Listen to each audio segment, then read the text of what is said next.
As tensions escalate, the Israeli Navy intercepts the Global Sumud Flotilla en route to Gaza. What really unfolded in these high-stakes waters? Stay with us as we uncover the complete story, including exclusive behind-the-scenes details. Hello everyone, welcome back. Today we take a closer look at a story gripping the world, the Israeli Navy's interception of the Global Sumud Flotilla.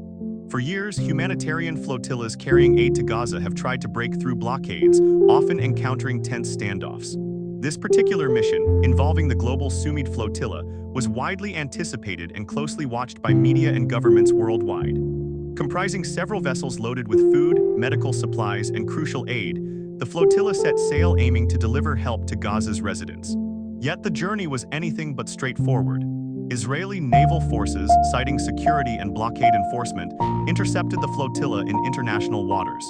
The exchanges, warnings, and maneuvers were captured on camera, igniting a storm of online reactions. We'll break down the events step by step, exploring the strategic, political, and humanitarian aspects behind these perilous missions. To understand this incident, one must consider not only the naval operation but also the decades-long conflict, the blockade's effect on Gaza, and the motives driving the activists aboard. So buckle up as we guide you through this intense story, revealing what the world must know about the Global Sumud Flotilla and its interception by Israel. The Global Sumud Flotilla forms part of a broader movement delivering humanitarian aid to Gaza while circumventing the Israeli maritime blockade. Sumud, an Arabic term for steadfastness, represents resilience and solidarity with Gaza's people. Over the years, flotillas have garnered international attention, sometimes triggering confrontations that raise critical questions about the balance between humanitarian action and national security.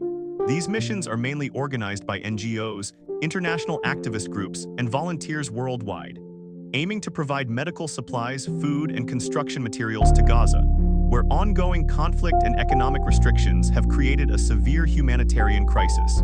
The flotillas face numerous legal, logistical, and physical challenges even before reaching Mediterranean waters near Gaza. The Israeli government asserts that such missions break the naval blockade and threaten national security. Historically, flotillas have been intercepted, sometimes violently, prompting worldwide debate about human rights, sovereignty, and international law. Each mission, including the Global Sumud Flotilla, carries risks not only for those on board but also for regional diplomacy. Understanding the background of these flotillas is essential because their interception symbolizes political statements, humanitarian efforts, and flashpoints within this deeply complex conflict. The Global Sumud Flotilla departed with optimism and international focus. On board were volunteers, activists, and journalists documenting every moment. Their carefully planned route navigated international waters to avoid conflict while maintaining course for Gaza. Despite precautions, Israeli naval surveillance detected and monitored the flotilla early on, tracking its movements and communications. Laden with humanitarian aid, food packages, water purification units, medical kits, and construction materials, the mission stressed the urgent need for these supplies due to Gaza's blockade-induced shortages and conflict damage. Volunteers also carried cameras to document any incidents or violations at sea, underscoring the mission's transparency and international attention.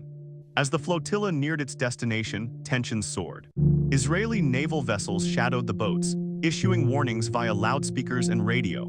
Activists on board prepared for interception, but maintained that their endeavor was peaceful and humanitarian. Every action, turn, and signal heightened the situation's intensity. The Global Sumud Flotilla's journey encapsulates courage and controversy, illuminating the delicate line between activism and confrontation on international waters. From the moment of the flotilla's departure, the Israeli Navy engaged in strategic preparations. Utilizing surveillance drones, naval intelligence, and advanced radar, they tracked every movement. Israel's declared aim was to prevent the entry of weapons or prohibited materials into Gaza, which could further destabilize the region. Naval forces positioned themselves to intercept the flotilla in international waters, seeking to avoid direct conflict.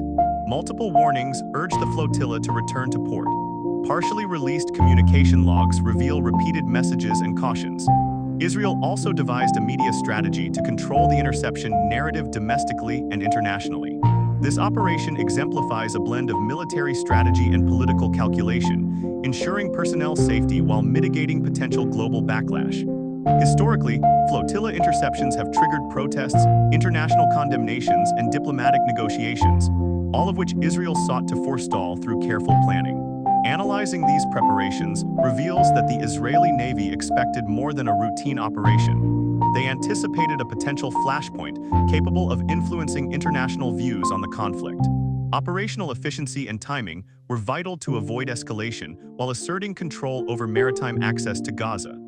The interception commenced in the early morning hours, with Israeli naval vessels moving into formation. The flotilla, caught unaware of the precise timing, was suddenly confronted by warships. Warnings were broadcast by loudspeakers, flashing lights, and radio messages, citing Israeli law. The flotilla insisted on its peaceful mission and sought communication via humanitarian channels. Israeli forces boarded some vessels using ropes and small boats to conduct security inspections. Journalists on board and international media covered the events live. Despite heightened tension, immediate violence was reportedly avoided. Flotilla organizers argued the interception breached international maritime law, while Israel defended its actions as critical for national security. Eyewitnesses described a tense atmosphere, with volunteers chanting, waving banners, and broadcasting their message globally. The incident underscored the conflict between humanitarian activism and military enforcement, spotlighting complex maritime law and sovereignty issues in contested waters. This interception marks a pivotal moment in flotilla history, highlighting the challenges of delivering aid amid geopolitical strife. Though halted, the mission's visibility and the international response intensified debates over Gaza, humanitarian aid, and naval blockade ethics. Worldwide reactions flowed rapidly. Humanitarian groups condemned the interception, stressing Gaza's urgent aid needs. Some governments expressed concern over possible international law violations. Others backed Israel's right to secure borders and enforce maritime restrictions. Social media became a battleground for competing narratives, with activists broadcasting live updates, images, and videos. International media coverage was extensive, focusing on human rights, blockade legality, and volunteer safety. Diplomats urged dialogue to ensure aid reaches civilians without exacerbating conflict. Analysts noted that such flotillas serve dual roles, delivering aid and spotlighting political issues. This made the interception controversial yet highly newsworthy. In summary, global reactions illuminate the complex intersection of humanitarian efforts, military enforcement, and political messaging in modern conflict. The Global Sumud Flotilla's interception is more than a naval incident. It is a reflection of ongoing tensions around Gaza and scrutiny of Israel's security policies alongside humanitarian activism. While the flotilla was stopped from reaching Gaza, its wider impact is notable. Gaza faces prolonged blockade-induced shortages limiting food, medicine, and vital goods. Humanitarian missions, even when blocked, heighten international awareness of these hardships. Local Gazan communities endure economic strain, damaged infrastructure, and scarce medical supplies. The interception reinforces the blockade's effectiveness, but also sparks renewed debates about alternative aid delivery methods. Activists argue these missions are vital to maintain international pressure and highlight the humanitarian crisis. Psychologically, the event affects both Gaza's residents and global activists. For Gaza, it's another barrier to critical aid. For activists, it highlights risks and challenges of international solidarity. This incident may influence future flotilla tactics, encouraging more discreet aid delivery or diplomatic efforts to avoid confrontations. Regardless, the episode underscores the ongoing struggle between security enforcement and humanitarian advocacy in one of the world's most contentious areas. The interception raises complex questions about maritime law, sovereignty, and human rights.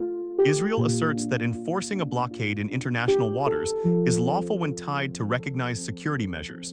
Critics claim such actions violate civilians' rights and humanitarian efforts. Politically, the interception affects Israel's diplomatic relations. Supporters praise it as sound security management. Opponents see provocation that worsens tensions and damages Israel's global image. The flotilla also serves as a platform to spotlight Gaza's humanitarian crisis, monitored by the United Nations and human rights groups. Legal experts debate whether such maritime interceptions constitute overreach or are justified. The mix of law, politics, and ethics makes this a complex case in international relations and conflict resolution. Ultimately, the Global Sumud Flotilla incident offers a lens into how to balance security needs with humanitarian duties and interpret international law in politicized environments. Media coverage varied widely based on political leanings. International outlets highlighted humanitarian bravery and urgency. Israeli media focused on national security, portraying the interception as essential to prevent escalation. Social media amplified these stories, with countless shares of videos and images. Activists live-streamed events to emphasize peaceful intentions. Online debates raged over morality, legality, and the ethics of enforcing blockades. Public opinion is sharply divided. Some view flotilla activists as human rights heroes, others criticize them for risking conflict in a volatile zone. This polarization reflects the Gaza conflict's complexity and emotional charge, even for distant audiences. The Global Sumud Flotilla incident demonstrates media's power in shaping public perception, which can influence diplomacy, aid funding, and justice views in conflicts. The interception by the Israeli Navy is far more than a naval maneuver. It is a complex event involving humanitarian aid, international law, political strategy, and media narratives. The flotilla's mission, the interception itself, and the global reactions together illustrate the multifaceted nature of the Gaza conflict and its humanitarian challenges. Understanding these events helps audiences appreciate the delicate balance between national security and humanitarian commitments, while recognizing the bravery of those risking everything to aid civilians.